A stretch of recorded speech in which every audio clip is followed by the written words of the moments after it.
Hello అండి, welcome back. So very important S A question discuss చేయబోతున్నాం. Conductometric titrations. Okay, so let us define conductometric titrations. The titrations are the volumetric titrations in which the endpoint is identified by measuring the conductance of a solution is called conductometric titrations. The first category of conductometric titrations are acid-base titrations, and there is second category called as precipitation titrations. So first let us discuss acid-base titrations, which are very simple type of titrations. So the volumetric titrations in which endpoint is identified by measuring conductance, conductance of the solution, the conductance of the test solution is called as conductometric titrations. Okay, so the first category of conductometric titrations is acid-base titrations. Among acid-base titrations we have four categories. So let us discuss the first two categories of acid-base titrations. The type 1 is strong acid strong base titration. Type 2 is weak acid versus strong base titration. So first the strong acid versus strong base titration. Okay, so strong యాసిడ్గా మనం ఇక్కడ ఏంటంటే hydrochloric యాసిడ్ని తీసుకుంటాము. Okay, so hydrochloric acid యొక్క normality లేదా concentration మీరు find out చేయాలంటే మీరు హైడ్రోక్లోరిక్ యాసిడ్ టెస్ట్ సొల్యూషన్ అనుకోండి, అండ్ దెన్ స్టాండర్డ్ సొల్యూషన్గా మీరు దేన్ని తీసుకుంటున్నారంటే ఇక్కడ NaOH. సో ఎప్పుడైతే మీరు NaOHని HClకి యాడ్ చేస్తారో న్యూట్రలైజేషన్ జరుగుతుంది. It will gives Na plus Cl minus plus H2O strong acid కాబట్టి it is always available in the form of ions కాబట్టి H plus Cl minus, and NaOH is also strong base కాబట్టి it is always available in ionic form Na plus OH minus.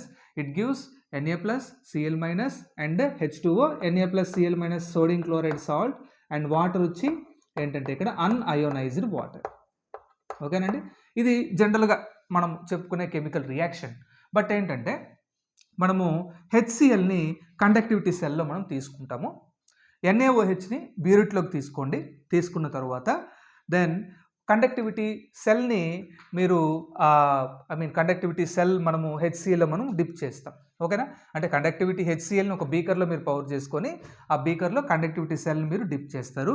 Dip చేసి conductivity సెల్ని ఒక digital conductivity మీటర్కి మీరు attach చేస్తారు, connect చేస్తారు. అప్పుడు మీకు డిస్ప్లేలో కండక్టెన్స్ రీడింగ్స్ వస్తాయి. ఓకే, దెన్ బ్యూరిట్లోకి మీరు NaOH సొల్యూషన్ తీసుకుంటారు. తీసుకొని మెల్లగా స్టెప్ బై స్టెప్, అంటే ప్రతిసారి 0.25 ml ఆర్ 0.5 ml. ఓకేనా, సో ఆ విధంగా మనం ఏంటంటే NaOH వాల్యూమ్ని HClకి యాడ్ చేస్తూ కండక్టెన్స్ మనం మెజర్ చేస్తాం. ఓకేనా, సో HCl స్ట్రాంగ్ యాసిడ్ కాబట్టి సో ఎక్కువ H plus Cl minus ions ఇది రిలీజ్ చేస్తుంది, 100% అయనైజ్ అవుతుంది కాబట్టి సో స్టార్టింగ్లో మీరు కండక్టెన్స్ మెజర్ చేస్తే the conductance value will be very high indicated by point A. ఓకేనండి, రైట్. సో ఈ పాయింట్ ఏ దేని ఇండికేట్ చేస్తుంది? The conductance of HCl, pure HCl. NaOH add చేయకముందు ఉండే ప్యూర్ HCl యొక్క కండక్టెన్స్ అనేది ఇండికేట్ చేస్తుంది. ఓకే, దెన్ మీరు ఏం చేస్తారు, మెల్లగా NaOHని HClకి మీరు యాడ్ చేస్తూ ఉంటారు. యాడ్ చేస్తే మనకి ఈ రియాక్షన్ జరుగుతుంది. NaOH HClతో రియాక్ట్ అయితే మీకు సోడియం క్లోరైడ్ వాటర్ ఫామ్ అవుతుంది. ఇక్కడ ఏంటంటే మీరు కండక్టెన్స్ మెజర్ చేస్తూ ఉంటారు. మనకు డిస్ప్లేలో కండక్టివిటీ మీటర్లో రీడింగ్స్ వస్తూ ఉంటాయి.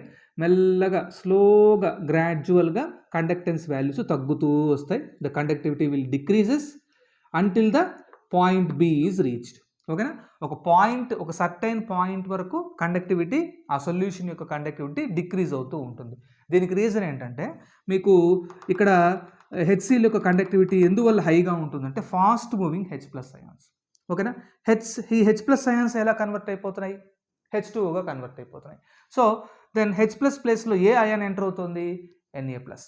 సో H ప్లస్ కంటే Na ప్లస్ అయాన్కి మొబిలిటీ చాలా తక్కువ, అంటే సైజ్ ఎక్కువ కాబట్టి దాని యొక్క స్పీడ్, Na ప్లస్ అయాన్ యొక్క స్పీడు ఆ సొల్యూషన్లో టువర్డ్స్ ద ఎలక్ట్రోడ్స్ చాలా తక్కువగా ఉంటుంది.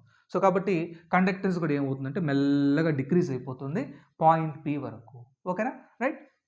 దెన్ ఆఫ్టర్ దట్ ఈ పాయింట్ రీచ్ అయిన తర్వాత మళ్ళీ మనం ఏం చేస్తామంటే NaOH సొల్యూషన్ మనం ఆ సొల్యూషన్కి యాడ్ చేస్తూ ఉంటాం. ఇప్పుడు ఏమవుతుందంటే ఎప్పుడైతే మీరు ఒక సర్టైన్ పాయింట్ని లోయెస్ట్ వాల్యూ వచ్చిన తర్వాత కూడా మీరు NaOH యాడ్ చేస్తూ ఉంటారో మళ్ళీ గ్రాడ్యువల్గా కండక్టెన్స్ వాల్యూస్ ఇంక్రీజ్ అవుతాయి. ఓకేనా. సో ఒక సర్టెన్ పాయింట్ వరకు ఇంక్రీజ్ అయింది అనుకుందాం, ఈ పాయింట్ మనం సి అనుకుందాం. ఓకేనండి, రైట్. సో ఈ విధంగా మనకు గ్రాఫ్ ఒక వి షేప్డ్ కర్వ్ మనకు వస్తుంది స్ట్రాంగ్ యాసిడ్కి స్ట్రాంగ్ బేస్కి మధ్య. ఓకేనా. సో ఎక్కడైతే ఈ 2 కర్వ్స్ మీట్ అవుతాయో, అంటే ఏబి కర్వ్ కండక్టెన్స్ వాల్యూస్ తగ్గింది, అండ్ దెన్ బీసీ కర్వ్ ఎక్కడైతే మీట్ అవుతాయో అక్కడ మీరు ఇలా వై యాక్సిస్కి ప్యారలల్గా ఎక్స్ పైకి మీరు లైన్ డ్రా చేయండి. ఓకేనా, రైట్. సో మీకు ఇలా వచ్చే అది ఎక్కడైతే ఎన్ఏఓహెచ్ని టచ్ చేస్తుందో, ఎక్స్ యాక్సిస్ మీద టచ్ చేస్తుందో అదే మనకి ఏంటంటే ఎండ్ పాయింట్. ఓకేనా. సో మీరు అడగచ్చు, ఎందుకు సార్ బీసీ ఈ లైన్లో కండక్టివిటీ వాల్యూస్ ఇంక్రీజ్ అవుతున్నాయంటే, మనం యాడ్ చేసేది ఏంటండి ఎండ్ పాయింట్ తర్వాత ఎన్ఏఓహెచ్ఏ కదా, ఎన్ఏఓహెచ్ స్ట్రాంగ్ బేసే కదా. ఓకేనా. సో ఎన్ఏఓహెచ్లో మనకు fast moving OH minus ions ఉన్నాయి. సో ఈ అయాన్స్ వల్ల మళ్ళీ కండక్టెన్స్ ఏమవుతుందంటే మెల్లగా షార్ప్గా ఇంక్రీజ్ అవుతూ వెళ్తుంది along the curve BC. So that is about the conductometric titration between strong acid and strong base. ఓకేనండి. సో పాయింట్ బి మనకి ఏం ఇండికేట్ చేస్తుందంటే ఎండ్ పాయింట్. అంటే ఈ పాయింట్ నుంచి మీరు దేని మెజర్ చేస్తారంటే volume of NaOH required to neutralise the hydrochloric acid. Okay. Then second type of second acid base titration అదేంటంటే weak acid strong base titration. So weak acid మనందరికి బాగా తెలిసిన వీక్ యాసిడ్ ఒకటి ఉంది, ఆర్గానిక్ యాసిడ్, అది acetic acid CH3COOH. నేను ఇక్కడ రాస్తాను WA అని రాస్తాను. WA అంటే వీక్ యాసిడ్. అంటే వీక్ యాసిడ్ అంత ఈజీగా అయోనైజ్ కాదు కాబట్టి నేను ఇక్కడ ఏం రాస్తానంటే అన్అయోనైజ్డ్ అని రాస్తాను. Unionised weak acid. And strong base ఏం తీసుకుంటున్నాం మనం ఇక్కడంటే NaOH. దీని అయానిక్ ఫామ్లో రాయండి Na+OH- అని. ఓకేనా, రైట్. రియాక్షన్ మళ్ళీ రాద్దాము.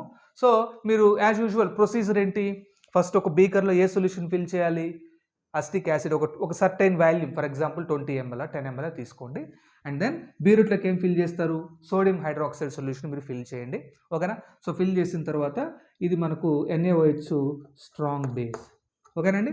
దెన్ మీరు కండక్టెన్స్ మనం మెజర్ చేయాలి. ఓకేనా. అంటే ప్యూర్ అన్అయోనైజ్డ్ అసిటిక్ యాసిడ్ యొక్క కండక్టెన్స్ మనం మెజర్ చేస్తే అది చాలా లోగా ఉంటుంది, indicated by point A. Okay, right. So ఎందుకు సార్ చాలా లోగా ఉంటుందంటే, ఎందుకంటే ఇది వీక్ యాసిడ్, ఇది అన్అయోనైజ్డ్ ఫామ్లో ఉంది. అయాన్స్ ఉంటేనే కదండి కండక్టెన్స్ ఉంటుంది. ఓకేనా. సో ఓన్లీ 10% అయోనైజ్ అవుతుంది ఇది. ఓకే. సో కాబట్టి అయోనైజేషన్స్ చాలా తక్కువ అయాన్స్ ఉంటాయి, అయోనైజ్ అవుతుంది బట్ ఓన్లీ 10%. 90% అసిటిక్ యాసిడ్ ఫామ్లోనే ఉంటుంది, ఓన్లీ 10% మాత్రం అయాన్స్ ఫామ్లో ఉంటుంది, అయానిక్ ఫామ్ CH3COO- H+ ఫామ్లో ఉంటుంది. ఓకేనా. సో కాబట్టి కండక్టెన్స్ చాలా లోలో ఉంటుంది, ఇండికేటెడ్ బై పాయింట్ A. దాన్ని గ్రాడ్యువల్గా మీరు ఏం యాడ్ చేస్తారు, NaOH సొల్యూషన్ని మీరు అసిటిక్ యాసిడ్కి మీరు యాడ్ చేస్తూ పోండి.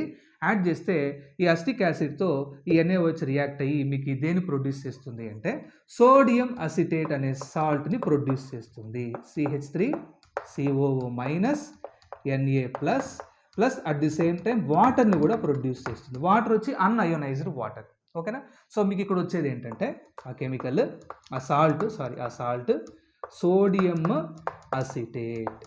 ఓకేనా. సో సోడియం అసిటేట్ ఏ ఫామ్లో ఉంది, అయానిక్ ఫామ్లో ఉంది, అయానిక్